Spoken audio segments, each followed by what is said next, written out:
कक्षा 10 के प्रिय छात्रों नमस्कार। मैं आज आपके सामने उस प्रश्न पत्र को सॉल्व कर रहा हूं जिसको कि आपने एक बार पेपर दिया है, लेकिन उसमें आपके हो सकता है कि पूरे प्रश्न नहीं आए हों समझ में, और मैं चाहता हूं कि आपके पास सही ढंग से पूरी जानकारी मिले, प्रश्नों का उत्तर मिले। तो और उसका एक मकसद ये भी है कि आप जब परीक्षा में जाएं पेपर देने के लिए तो आपको यह अच्छी तरह से पता हो कि हमारे प्रश्न पत्र किस तरह से होंगे।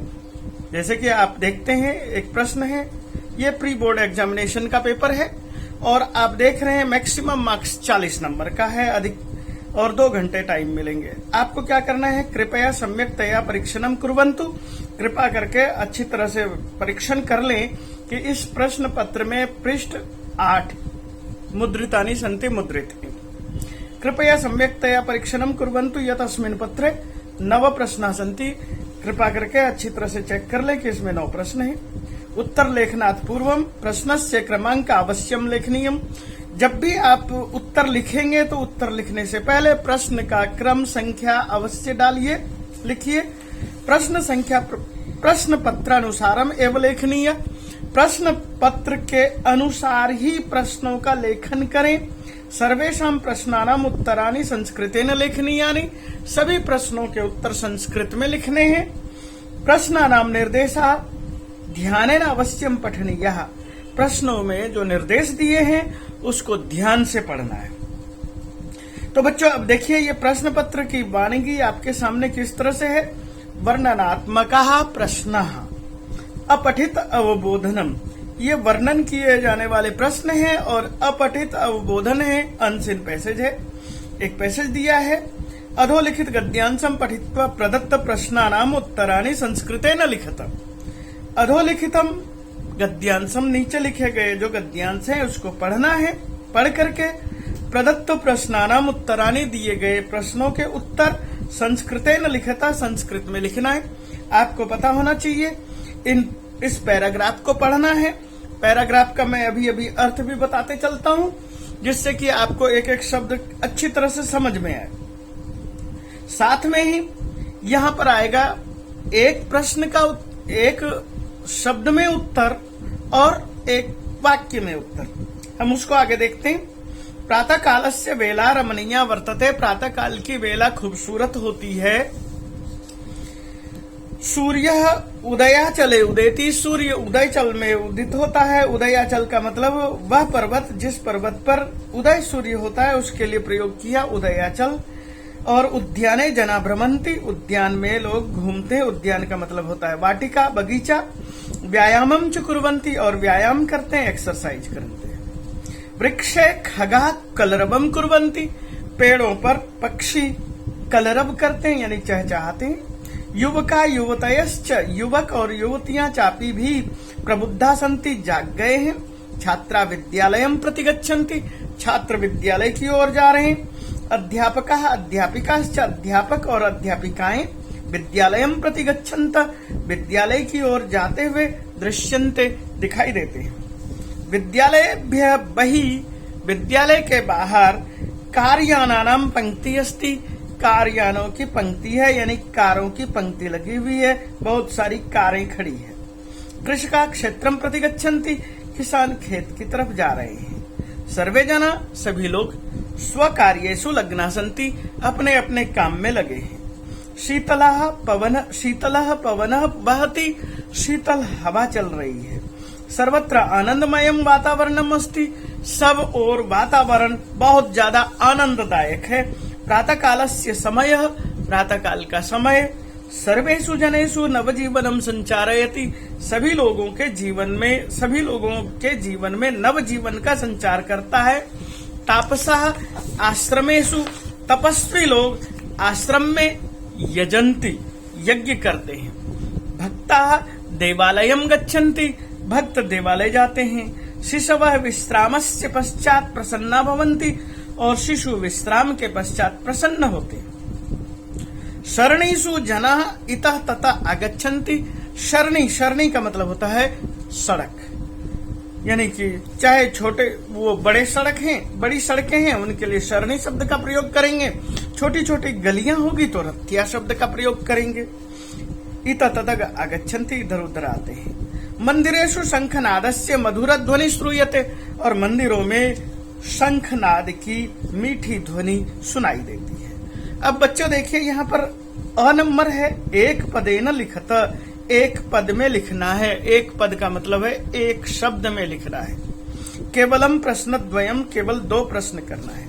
कस्य बेला रमणीय वर्तते, किसकी सुबह, कस्य बेला, कौन सी बेला रमणीय होती है, ये कस्य का उत्तर देना है। प्रभात बेला, प्रभात बेला लिखेंगे, यानी सुबह का समय लिखेंगे। प्रातः कालस्य बेला लिख सकते हैं, प्रभात बेला लिख सकते हैं, या प्रातः कालस्य बेला, प्रातः कालस्य, इतना लिख देंगे, काम चल जाएगा। वृक्षे के कलरमम कुर्वन्ति, के का आपको उत्तर देना है। के का मतलब है पुल्लिंग में खगाहा।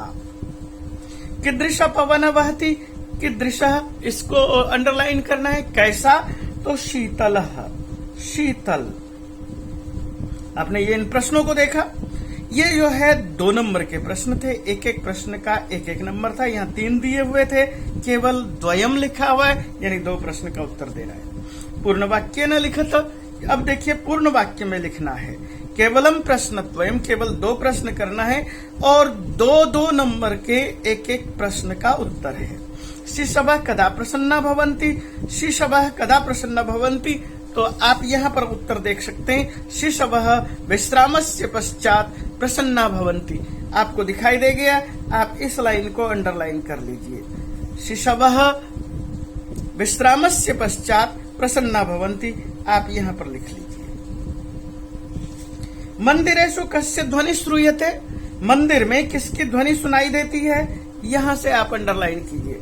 मंदिरेषु शंखनादस्य ध्वनि श्रूयते, ये 2 नंबर हो गया। यहाँ पर 2 नंबर डाल दिया मैंने। यहाँ पर मैंने लिखा नहीं, ये यहाँ पर मैंने आपके पास दिखा दिया। मंदिरेषु शंखनादस्य मधुर ध्वनि श्रूयते। भक्ता कुत्र गच्छन्ति, अब ये तीसरा प्रश्न है। यहाँ देखिए, भक्ता देवालयम गच्छन्ति, ये तीसरा प्रश्न है। आपने यहाँ पर तीसरा प्रश्न भी नोट कर लिया। आपको केवल 2 प्रश्न का उत्तर देना है। 3 प्रश्न दिए हैं, केवलम प्रश्नद्वयम्। अस्य अनुच्छेदस्य कृते उचितम शीर्षकम संस्कृतेन लिखित, ये एक अनुच्छेद है, एक पैराग्राफ है। इस पैराग्राफ का एक शीर्षक देना है। असल बात ये चीज ध्यान देना है, शीर्षकम, और शीर्षक क्या लिखेंगे, प्रभात बेला। आप इतना लिख देंगे, काम चल जाएगा। यथा निर्देशम उत्तरता, निर्देश जैसा दिया गया है उसके अनुसार उत्तर देना है। तो निर्देश क्या है, प्रश्नत्रयम, 3 प्रश्न का उत्तर देना है, 3 नंबर का है। उपवने अस्य पर्याय पदम किम, उपवन के लिए पर्यायवाची शब्द क्या प्रयोग किया, तो इस जगह गद्यांश में लिखा था उद्याने। अभी मैंने पैराग्राफ के शुरुआत में ही आपके सामने रखा, ये देखिए, उसको यहाँ पर दे दिया है। उद्याने इति पदे का विभक्ति प्रयुक्ता, उद्याने शब्द में कौन सी विभक्ति का प्रयोग किया है, उद्याने पद में सप्तमी विभक्ति का प्रयोग किया गया है। तो सप्तमी विभक्ति आपको कैसे पता चलेगा, उद्यानम शब्द है प्रथम, उद्यानम उद्याने उद्यानानि प्रथमा विभक्ति, उद्यानम उद्याने उद्यानानि द्वितीय विभक्ति। आगे शेष पुल्लिंग की तरह से चलेंगे, तो जैसे कि मंदिरे बालके, ठीक उसी तरह से उद्याने। सूर्य उदयाचले उदेति, यहाँ देखिए सूर्य करता है, उदयाचले अधिकरण है, उदेति क्रिया है। यहाँ पूछा क्या है, क्रियापदम किम, क्रिया क्या है, ये उदेति क्रिया है। बच्चों मुझे लगता है कि आपको क्वेश्चन का आंसर दिखाई दे रहा होगा क्वेश्चन पेपर पर।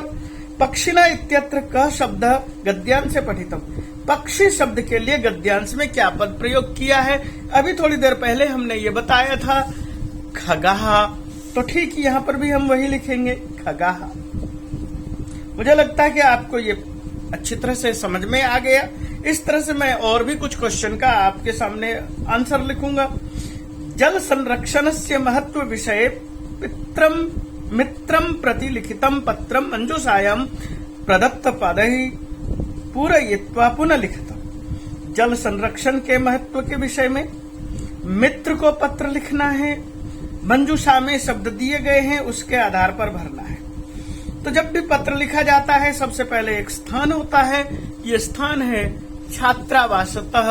अच्छी तरह से देखिए, छात्रावास से लिखा जा रहा है। दिनांक दिया है, आप डेट डालिए। डेट कौन सा डालेंगे? आप परीक्षा भवन में बैठे हैं उसका डेट डालिए। प्रिय मित्र, ये मित्रम नहीं लिखा है, मित्र लिखा है, ऊपर मित्रम है। मित्रम मित्र मित्राणी रूप होता है, लेकिन मित्र शब्द जब भी हम संबोधन करेंगे तो ये बिंदी हट जाएगी। प्रिय मित्र, सप्रेम नमो नमः, सप्रेम प्रेम के साथ नमस्कार।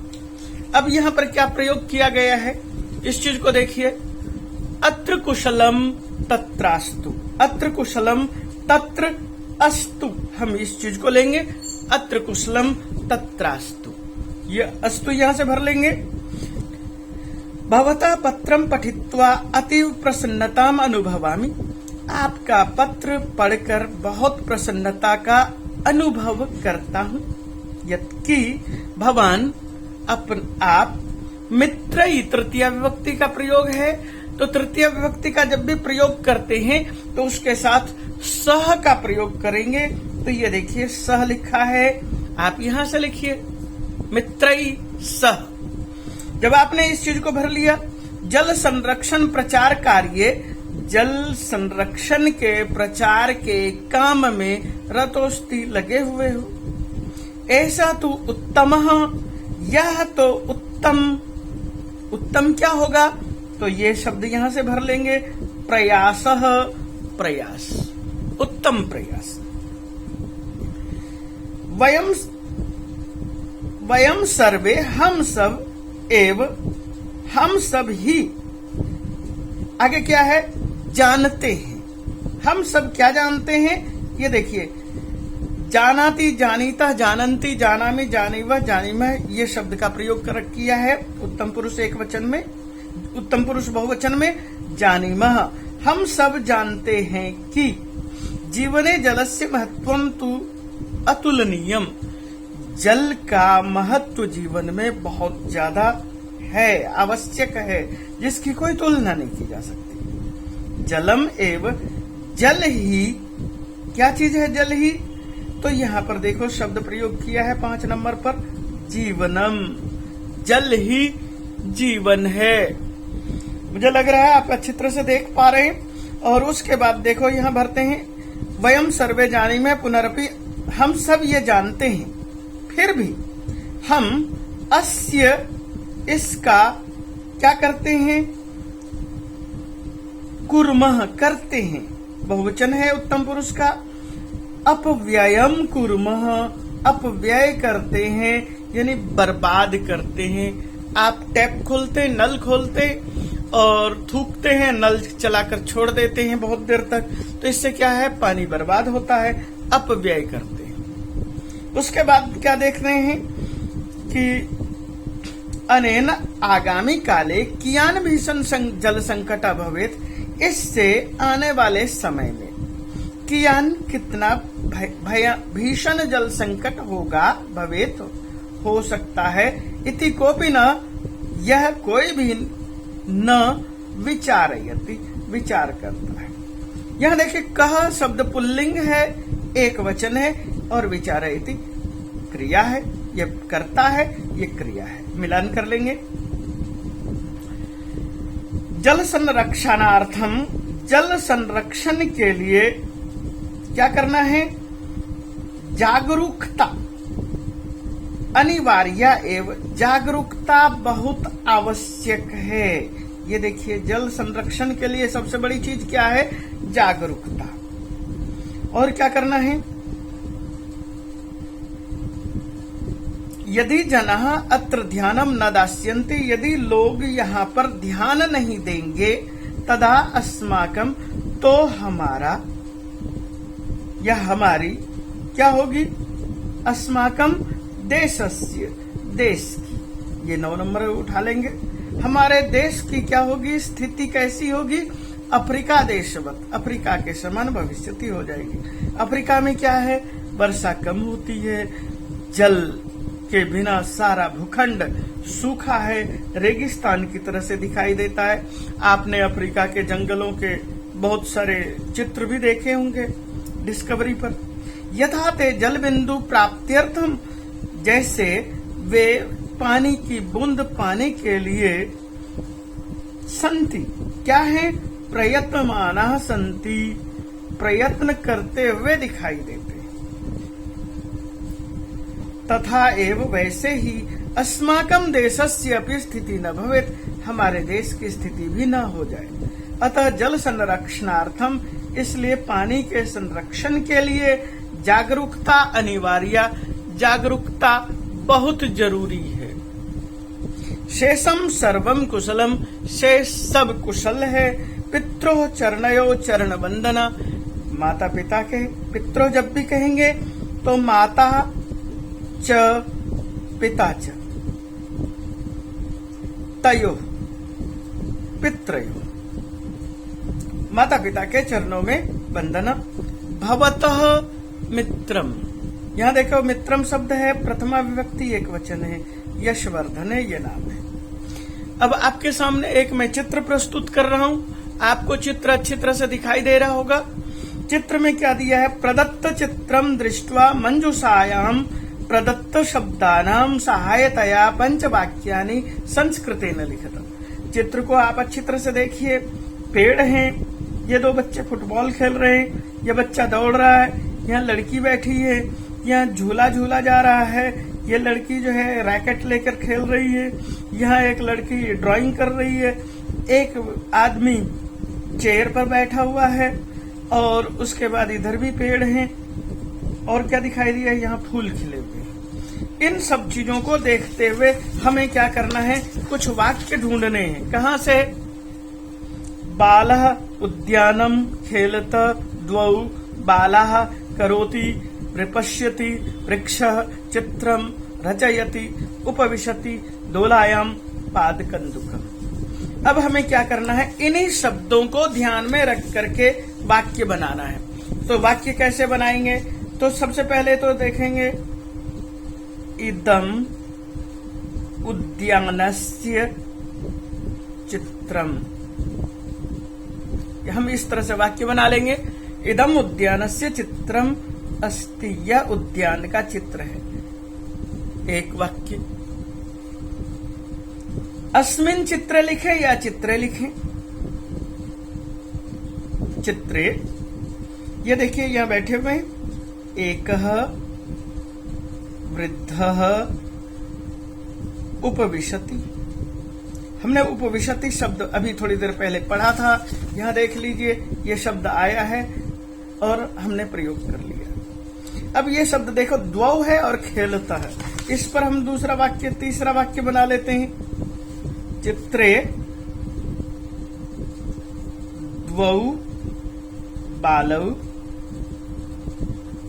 क्या खेल रहे हैं, कंदुकम, पाद कंदुकम खेलता। जब हमने ये वाक्य बना लिया, अब उसके बाद चौथा वाक्य बनाते हैं। हमें यह ध्यान रखना है कि क्रिया और कर्ता ठीक होना चाहिए। देखो वृद्ध कर्ता था, क्रिया ये प्रयोग किया, द्वौ बालो कर्ता है और खेलता ये क्रिया बना लिया। चौथा वाक्य हम देखते हैं। चौथे वाक्य में देखो दोला है और यह झूला झूल रही है, तो क्या लिखेंगे, दोलायाम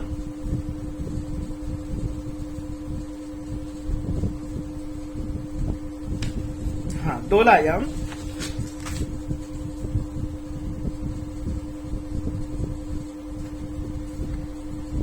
द्वे कन्ये, दो लड़कियां हैं, द्वे कन्ये और दोलतः, दोलतः झूलती, दोलती दोलतः दोलंती, इस तरह से रूप बना लेंगे। और या फिर ये वाक्य बना सकते हैं, चित्रे द्वे कन्ये खेलता, इस तरह से वाक्य बना सकते हैं। यदि आपने ऐसा भी नहीं बनाया तो आप ये भी बना सकते हैं, एका कन्या चित्र निर्माणम, अच्छी तरह से देख लीजिए, निर्माणम करोति। हमने यहां पर 6 वाक्य बनाए। सबसे पहला वाक्य क्या बनाया? इदम उद्यानस्य चित्रम। जिस चीज को, चित्र को देखना है, चित्र किस चीज का दिखाई देता है, उसके बाद लिख देंगे अस्ति। चित्रे एक वृद्ध, चित्र में एक वृद्ध उपविशति बैठा हुआ है। चित्रे द्वौ बालौ, चित्र में 2 बालक पादकंदुकम खेलता, फुटबॉल खेल रहे। दोलायाम द्वे कन्ये दोलता, दोला पर यानी झूले पर 2 लड़कियां झूल रही हैं। चित्रे द्वे कन्ये खेलता, चित्र में 2 कन्याएं खेल रही हैं।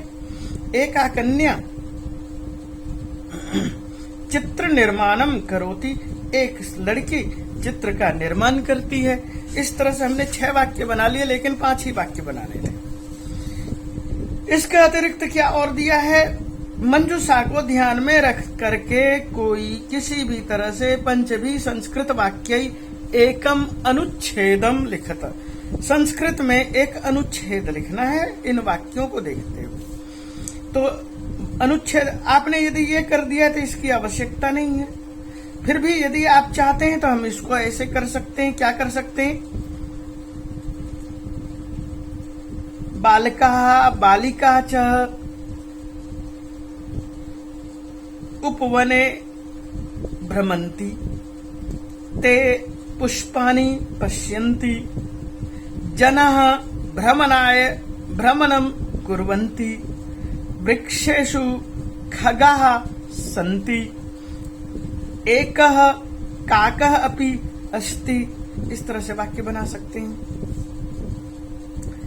अब यहां पर ये देखिए, अधोलिखित वाक्यानि, ये ध्यान से देखिए, क्वेश्चन नंबर 4, अधोलिखित वाक्यानि संस्कृत भाषाया अनुद्य, संस्कृत भाषा में अनुवाद करके,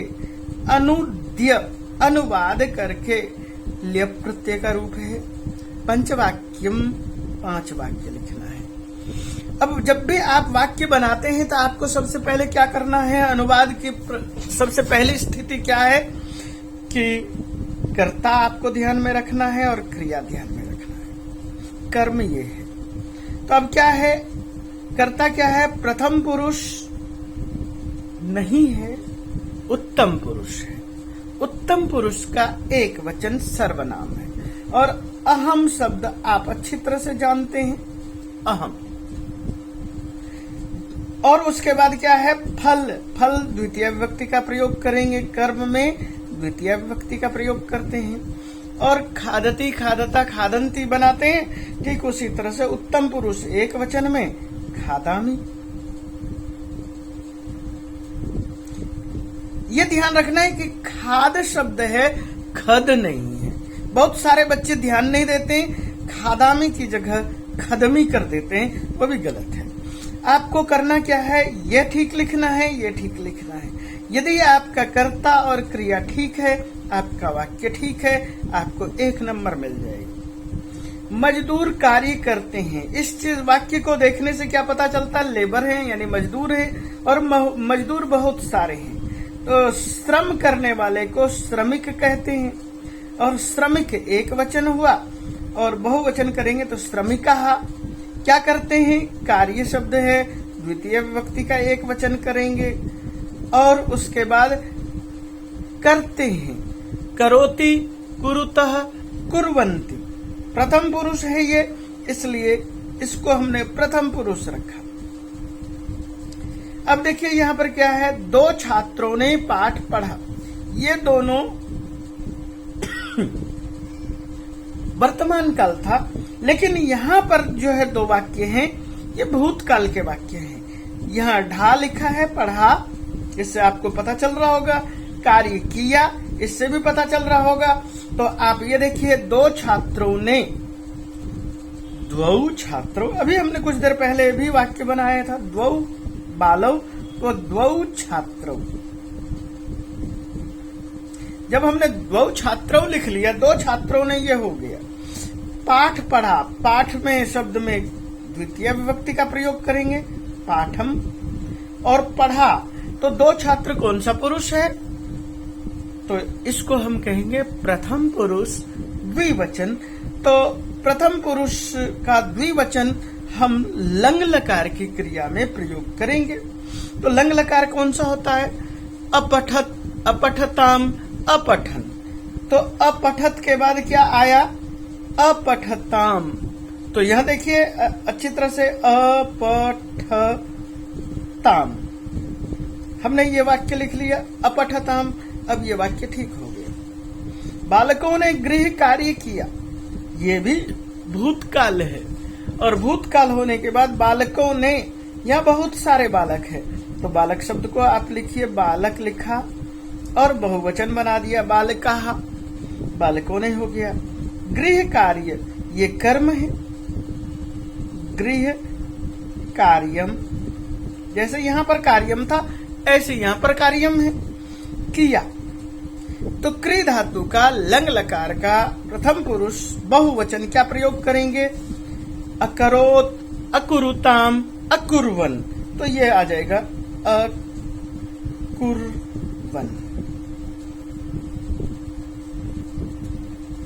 तुम विद्यालय जाओगे। तुम का मतलब क्या है? या तो तुम एक वचन के एक में भी प्रयोग कर सकते, बहुवचन में भी प्रयोग कर सकते। तो तुम यदि एक वचन में लिखते हो तो ये लिखेंगे त्वम, विद्यालय को विद्यालय लिखेंगे, और द्वितीय विभक्ति बनाएंगे। जाओगे, जाओगे कौन सा काल हुआ? फ्यूचर टेंस है, भविष्यत काल है, लिट लकार का प्रयोग करना है। गमिष्यति, गमिष्यत, गमिष्यन्ति, गमिष्यसि, गमिष्यथ, गमिष्यथ, गमिष्यामि, गमिष्याव, गमिष्यामि, ये प्रयोग करना है। तो हमें क्या करना है? यदि हमने उत्तम प्रथम मध्यम पुरुष एक वचन की कर्ता का प्रयोग किया है तो यहां पर हम क्या करेंगे? गमिष्यसि। ये ठीक हो गया। आपको ये चीज ध्यान रखना है कि पूर्ण विराम में लगाते चल रहा हूं, आपको भी पूर्ण विराम लगाना है। यदि हम इसको बहुवचन करेंगे तो बहुवचन में ये ध्यान रखिए, यूयम कर देंगे तो ये विद्यालयम तो वही रहेगा, विद्यालय तो एक ही है।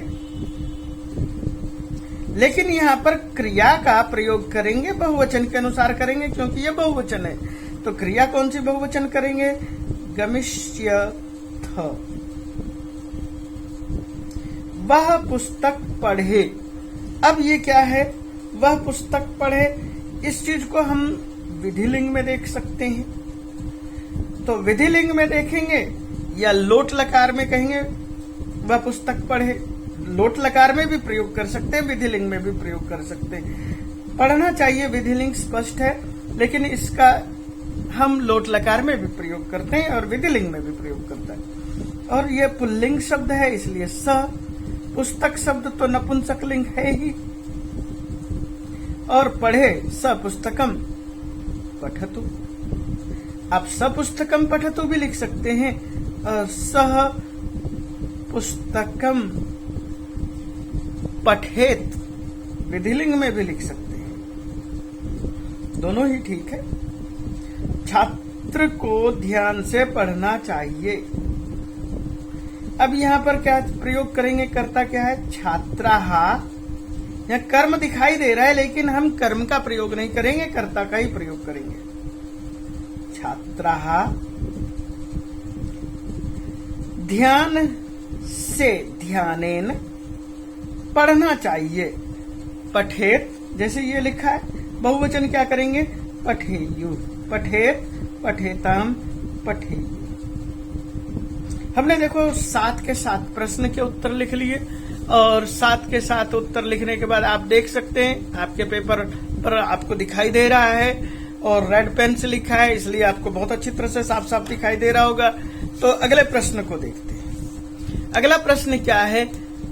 आपने किताबें पढ़ी हैं, किताबों में पैराग्राफ पढ़ा है, पैराग्राफ में से ही आपको ये देखना है कि इसका क्या उत्तर हो सकता है। तो हमारे पास जो ये पाठ है, यहाँ पर पाठ प्रयोग किया है। पाठ का नाम था विचित्रः, विचित्र साक्षी। और विचित्र साक्षी में एक किसान है और वह मेहनत करके कुछ पैसे इकट्ठा करता है और पैसे इकट्ठे करने के बाद वह अपने बच्चे को एक विद्यालय में, महाविद्यालय में प्रवेश कराने में सफल हो जाता है।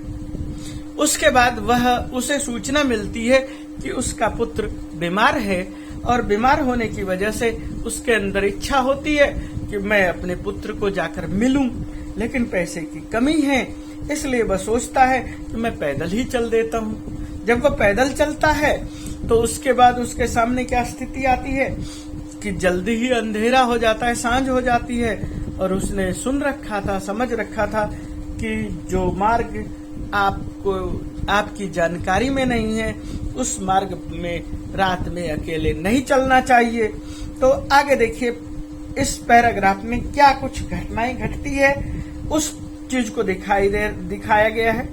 विचित्रा दैव गति, ये जो दैव गति होती है, भाग्य की गति होती है, विचित्र होती है। तस्यामेव रात्रौ, उसी रात में, तस्मिन् गृहे, उस घर में, कश्चन कोई चौरः गृहाभ्यंतरम प्रविष्ट, उसी रात में, उसी घर में, जिस घर में ये अतिथि बनकर ठहरा था किसान, उसी घर में कश्चन चौरः, कोई चोर, गृह जोड़ा अभ्यंतरम, गृहाभ्यंतरम, घर के अंदर, प्रविष्ट, प्रवेश कर गया। गृहाभ्यंतरम में यहाँ पर दीर्घ संधि है और प्रविष्ट में क्ता प्रत्यय है। तत्र निहिताम एकाम मंजुषाम, वहां निहित, निहित का मतलब क्या, रखा हो, एकाम मंजुषाम, एक बॉक्स को आदाय लेकर, पलायित, भागने लगा। कौन भागने लगा, चोर।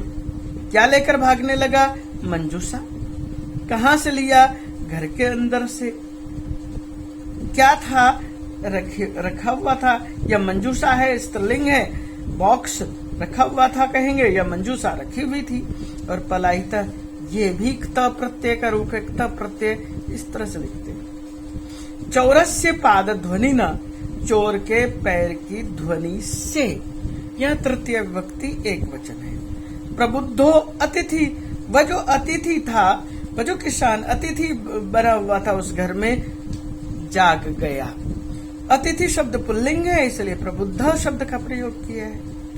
चौर शंकया, चोर की आशंका से, तम अन्वधावत, उसका, अन्वधावत का मतलब क्या हुआ, अधावत, अधावताम, अधावन, लंग लकार का प्रयोग है, और अनुजोड़ अधावत, अन्वधावत, पीछा करने लगा। और क्या किया, अधावत लंग लकार है, अगृहणाच, और उसे पकड़ लिया। च अगृहणात और च अगृहणाच, त शब्द च में बदल गया, ये संधि है, व्यंजन संधि है।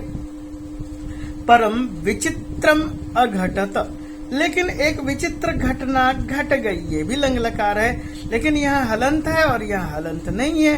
ये क्या है, आत्मनेपदी है। चौरह एव चोर ही, ऊंचाई, जोर जोर से, क्रोशितुम आरभत, चिल्लाने लगा। यहाँ पर भी आरभत, अघटत दोनों लंग लकार है और आत्मनेपदी धातु है। यहाँ पर परस्मैपदी धातु थी। चौरोयम, चौरोयम, यह चोर है।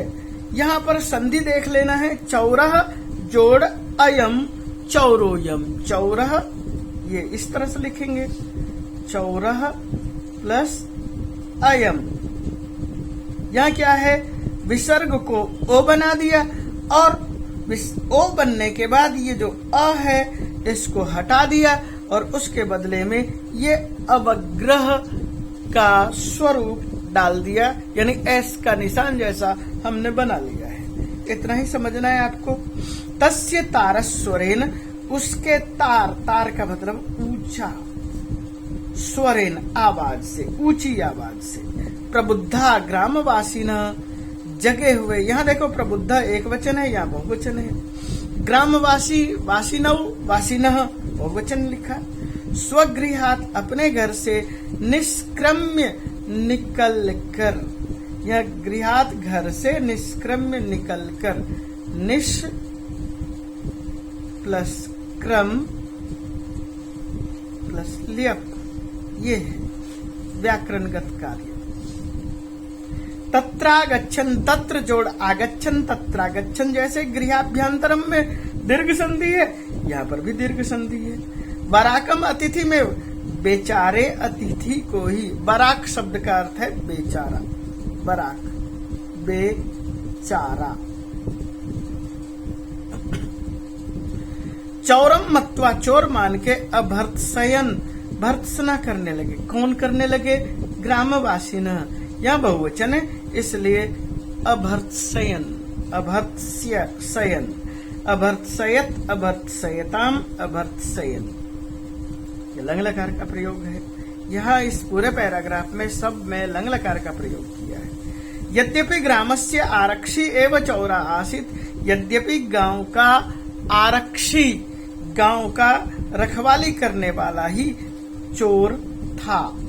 तत्क्षणमेव रक्षा पुरुष, उसी समय रक्षा पुरुष आए, कुछ रक्षा कर्मी आए।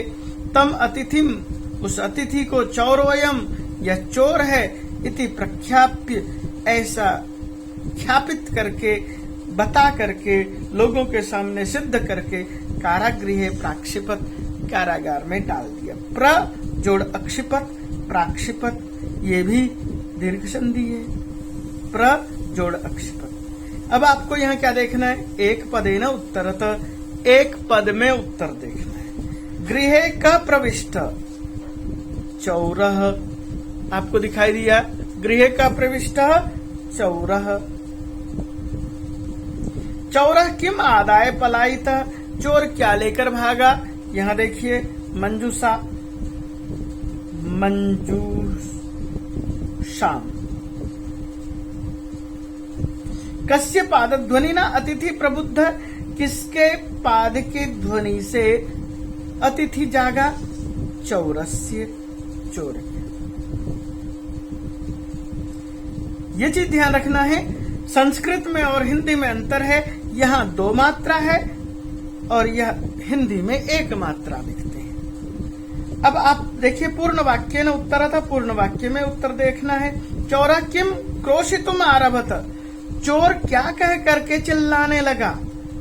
अब ये चीज देखो, चौरः एव उच्चै क्रोशितुम आरभत, क्या कहकर, यहाँ शब्द क्या है? चौरः किम क्रोशितुम, चौरः उच्चै क्रोशितुम आरभत, चौरोयम, चौरोयम इति, ये लिखना है आपको। मुझे दिखाई, समझ में आपको आ गया होगा कि मैंने कहां से अंडरलाइन किया है। चौरः एव उच्चै क्रोशितुम आरभत, चौरोयम, चौरोयम इति। अतिथि केन प्रबुद्ध, अतिथि किससे जगा? चौरस्य पादध्वनिना प्रबुद्ध अतिथि। ये यहां तक लिखने के बाद आपका उत्तर कंप्लीट हो जाता है। ये यहां से लिखिए, चौरस्य पादध्वनिना प्रबुद्धो अतिथि। मुझे लगता है ये आपको समझ में आ गया। कह चौरा आसीत, चोर कौन था? तो यहां पर देखो, यहां लिखा है यद्यप आरक्षी एवं चौरः आसीत। आप यहां से यहां तक लिखिए तो आपको समझ में आ गया। ये 3 चीजें को लिख देने से आपके पास उत्तर आ जा रहा है। अधोलिखितम पद्यांशम पठित्वा प्रदत्त प्रश्नानाम उत्तराणि संस्कृतेन लिखत। नीचे लिखे गए हैं पद्य है, इसको पढ़ करके प्रश्नों का उत्तर संस्कृत में लिखना है। आपने ये देखा कि ये आधे आधे नंबर का था, अच्छी तरह से देखिए, ये आधे आधे नंबर का था और आपको 2 प्रश्न करना था। ये 1-1 नंबर का है, लेकिन यहाँ भी 2 करना है। मैंने 3 प्रश्न के उत्तर यहाँ भी लिखे, 3 प्रश्न के उत्तर यहाँ भी लिखे। अब आप देखिए, आलस्यम ही मनुष्यानाम शरीरस्थो महान रिपु। आलस्यम, आलस्य ही मनुष्यानाम, मनुष्यों का, शरीरस्थ महान रिपु, शरीर में स्थित महान शत्रु है। रिपु का मतलब शत्रु। नास्ति उद्यम समो बंधु, उद्यम के समान, मेहनत के समान कोई भी बंधु नहीं है, भाई नहीं है। यम कृत्वा नावसीदति, जिसको करने से, यम मतलब किसको, जिसको, यानी उद्यम को करके न अवसीदति, आदमी कभी दुखी नहीं होता। तो ये यहाँ तक आप कवर कर लेंगे, ये आपको समझ में आ जाएगा। केन सम बंधु नास्ति, किसके समान बंधु नहीं है, उद्यम। तो आपको क्या करना है, यहाँ लिखना है उद्यम, इतना लिख देने से काम चल जाएगा। कह अस्माकम महान रिपु अस्ति, कौन हमारा महान शत्रु है, तो आलस्यम, यहाँ आलस्य लिख देने से काम चल जाएगा। आलस्यम कुत्र स्थित अस्ति, आलस्य कहाँ स्थित है, शरीरस्थ, कहाँ है, शरीर में। तो ये आपको आधा आधा नंबर का था, 2 करना है, मैंने तीनों करके दिखाया आपके पास। और आगे के प्रश्न को देखते हैं। प्रश्न ये है पूर्ण वाक्य में, किम कृत्वा नावसीदति, किम कृत्वा मनुष्य न अवसीदति, किम कृत्वा, किम को हटा करके लिखिए उद्यमम।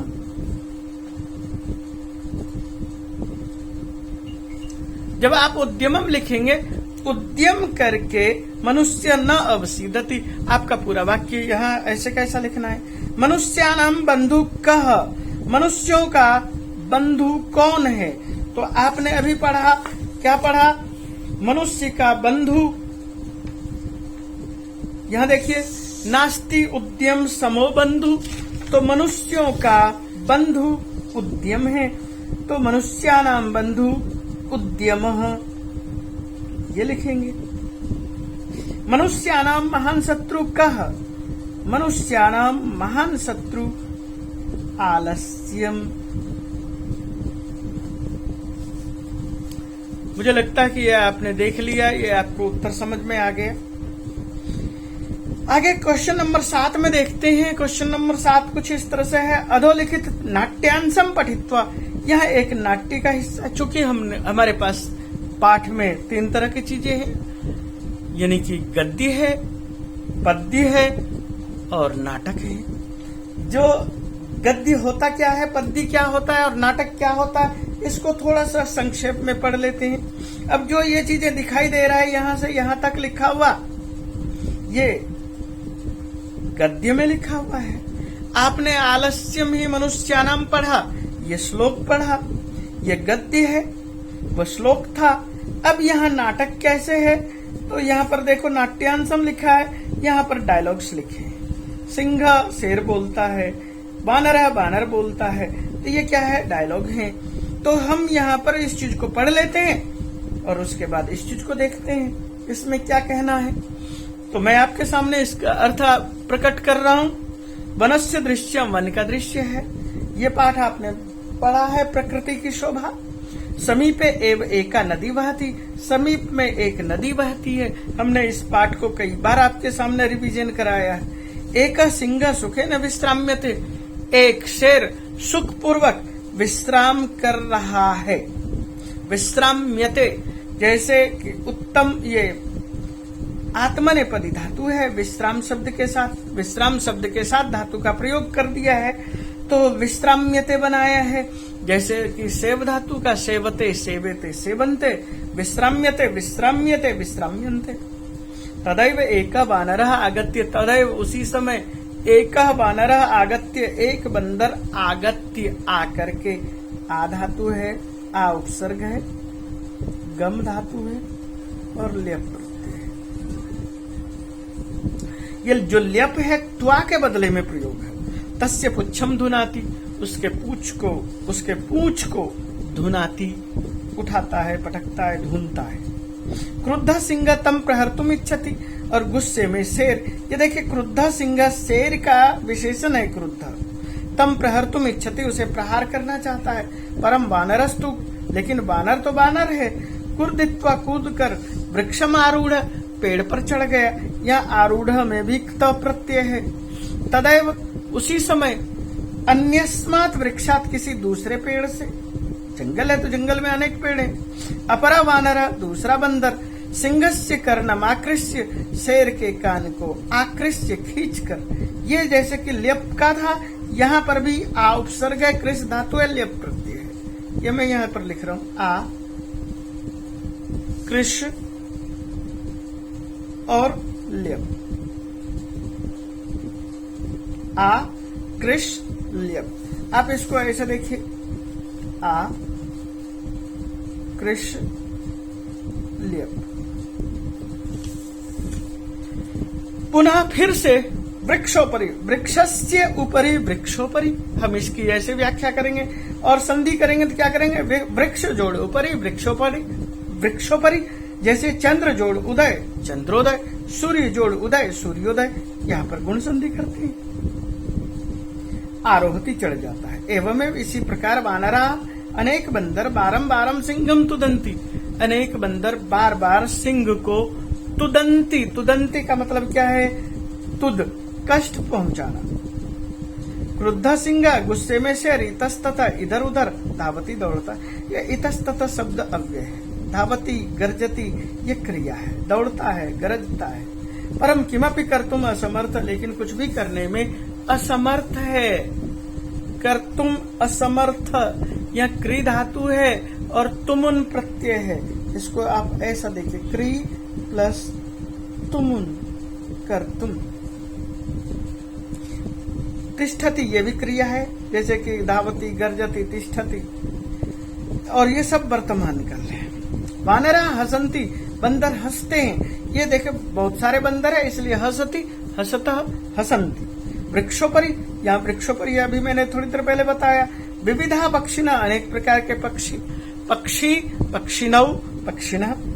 अपि सिंहस्य एतादृशम, इस तरह से सिंह की दशाम दशा को दृष्टवा देख करके हर्ष मिश्रितम कलरवम कुर्वन्ति। यह एक तो शब्द ये है दृश्य धातु है और क्त्वा प्रत्यय है। हमने क्त्वा के लेप का प्रयोग देखा। कलरवम, कलरव का मतलब चहचहाना, शोर करना, कुर्वन्ति करते। निद्रा भंग दुखे न, निद्रा के भंग से, के दुख से, निद्राया भंग, निद्रा भंग, तेन दुखेन, उस दुख से, वनराज शेर सन्नपी होते हुए भी, तुच्छ जीवई छोटे छोटे जानवरों से, आत्मना अपने आप को, एतादृश्या दुरवस्थया इस प्रकार की दुरवस्था से, श्रांत सर्व जंतुन दृष्टवा पृच्छति, श्रांत होकर के थके थके से ही, सर्व जंतुन दृष्टवा पृच्छति सभी जंतुओं को देख करके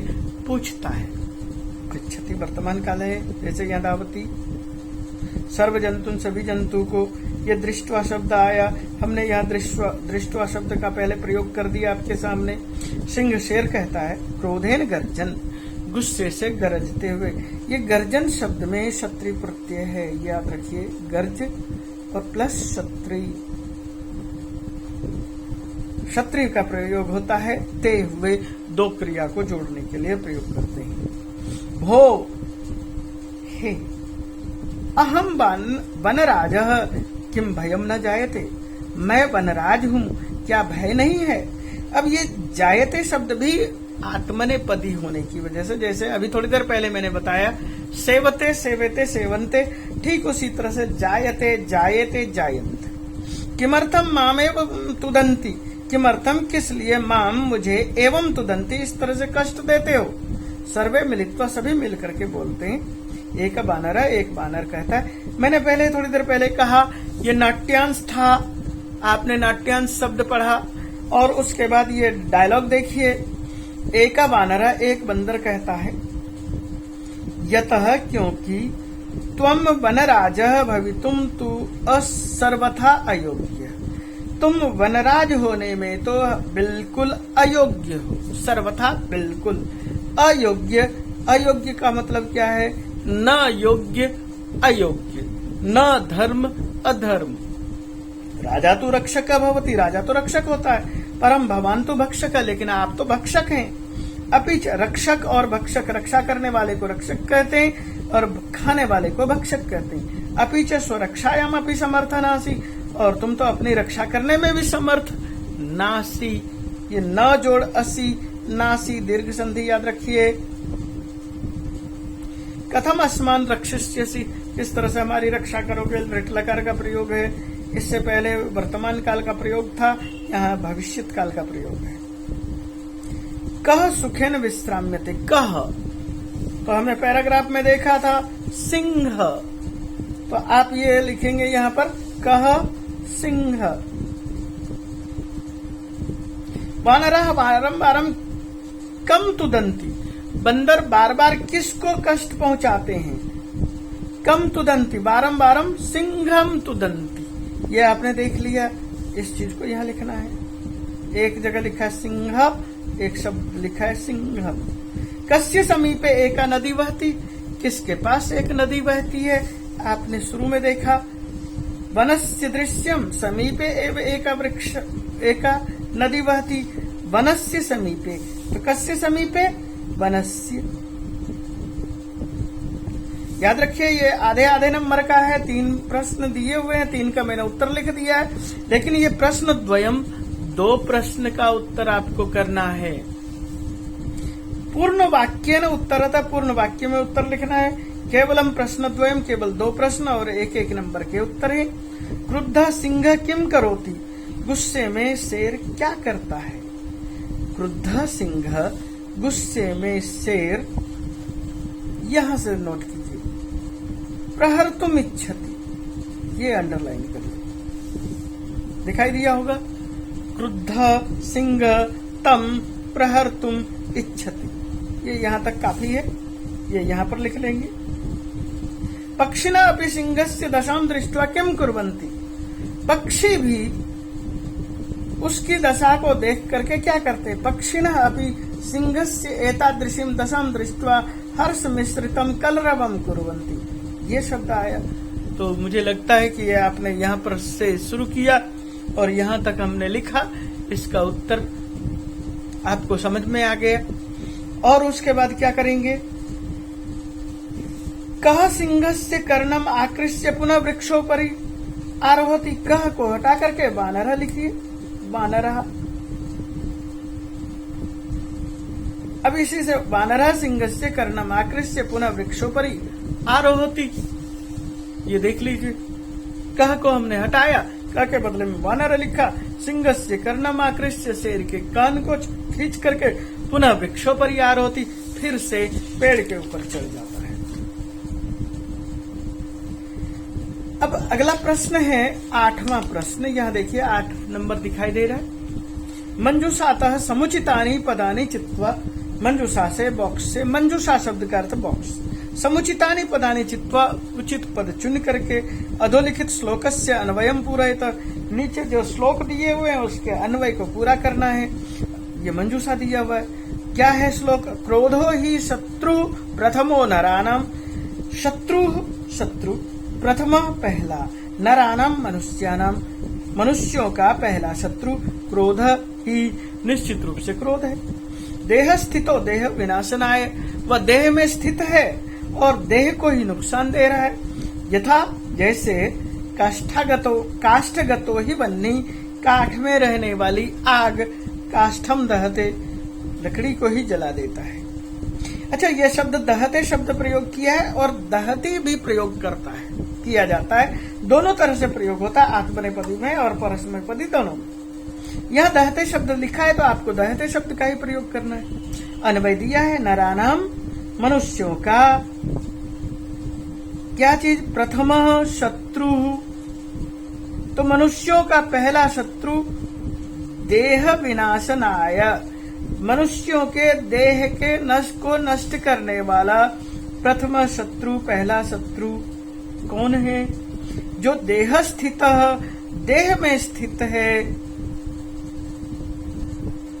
क्रोध है। देह विनाशनाय यहां भरेंगे, क्रोध यहां भरेंगे। यथा जैसे काष्ठगत, काष्ठ में रहने वाली बन्नी आग।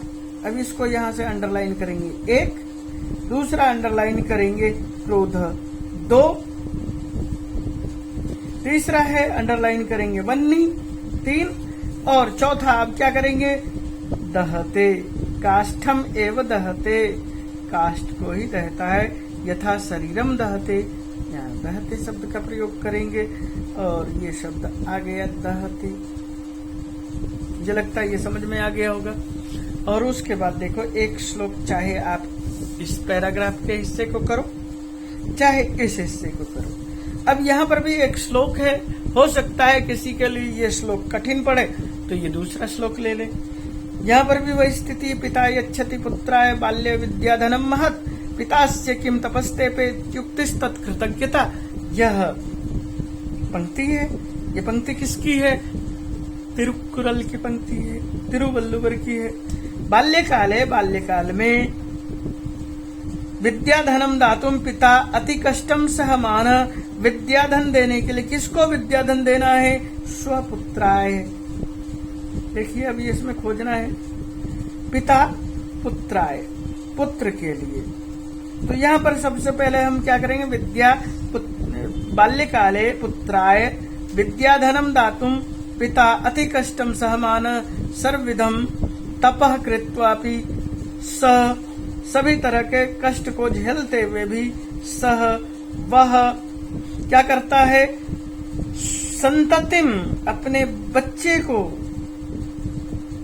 स्वसंततिम शिक्षयितुम प्रयतते या यतते, अपनी संतति की शिक्षा देने के लिए प्रयत्न करता है।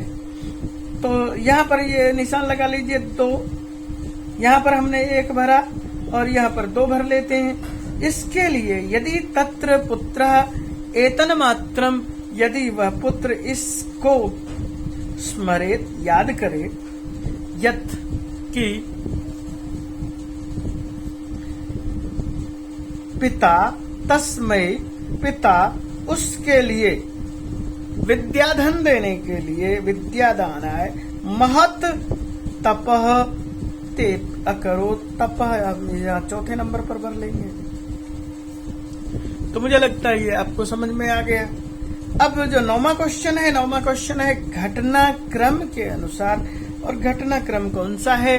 तो आपने अभी एक पैराग्राफ पढ़ा, उसी पैराग्राफ में से वो विचित्र साक्षी पढ़ा था, उसी में से ये घटना दिया है। करुणा परो गृह तस्मै आश्रयम प्रायच्छत चौरा पाद ध्वनिना प्रबुद्ध। और उसके बाद यहाँ पर कुछ शब्द दिए, वाक्य दिए हुए हैं। तस्य तारस्वरेण प्रबुद्ध ग्रामवासिनः स्वगृहात् निष्क्रम्य तत्रागच्छन् कश्चन निर्धन जनः भूरि परिश्रम्य किंचित वित्तम उपार्जितवान। और उसके बाद सह बसयानम विहाय पदातिरेव चलत तस्य तत्रैव छात्रावासे निवसन विद्या अध्ययने संलग्न समभूत विचित्रादैव गति चौरा एव उच्च क्रोशितुम आरभत। हमें क्या करना है? घटना के क्रम के अनुसार लिखना है। तो क्रम से जब लिखेंगे तो हम क्रम क्या देंगे? तो कहानी की शुरुआत देखते हैं। एक निर्धन आदमी था, कश्चन निर्धन जन, हमने ये एक नंबर डाल लिया। कश्चन निर्धन जन भूरि परिश्रम्य किंचित वित्तम उपार्जितवान, उसने कुछ धन इकट्ठा किया। और उसके बाद क्या किया? उसने छात्रावास में बच्चे का एडमिशन कराया। तो छात्रावास में बच्चे का एडमिशन कराया, तो ये देखो यहाँ शब्द है तत्तनय तत्रैव छात्रावासे निवसन अध्ययने संलग्न समभूत। और उसके बाद अध्ययन कराया। उसके बाद क्या किया कि उसको जब यहाँ सूचना मिली कि बच्चा बीमार है, तो वो क्या करता है कि पैदल ही चल पड़ता है। स बस यानम विहाय पदातिरेव प्राचलत, ये बस यान छोड़कर पैदल ही चल पड़ा। और उसके बाद क्या देखा उसने कि उसके बाद एक इनमें नहीं है, कुछ यहाँ पर प्रयोग है, यहाँ पर भी नहीं है। 4थे नंबर पर हम क्या प्रयोग करेंगे?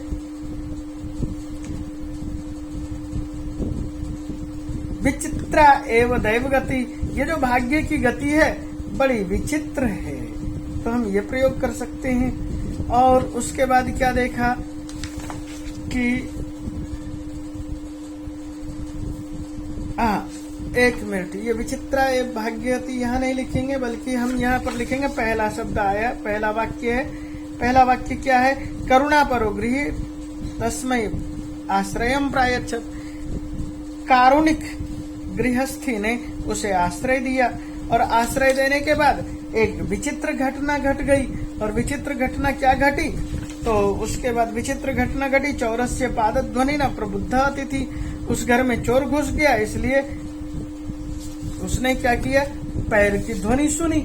और उसके बाद 7वें नंबर पर है कि उसने पकड़ने की कोशिश की, उसका पीछा किया।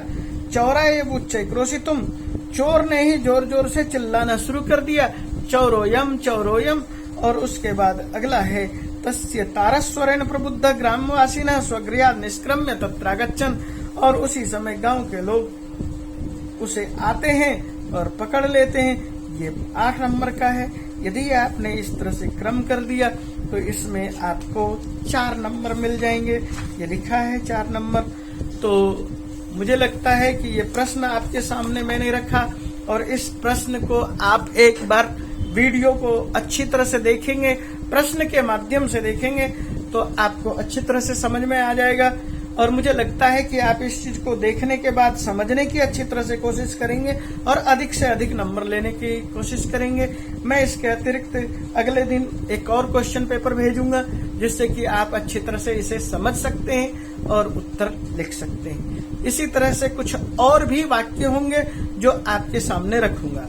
इसी के साथ धन्यवाद, और आप इस वीडियो को जरूर देख लें, जिससे कि आपको यह समझ में आ जाए कि आपको प्रश्नोत्तर कैसे करना है।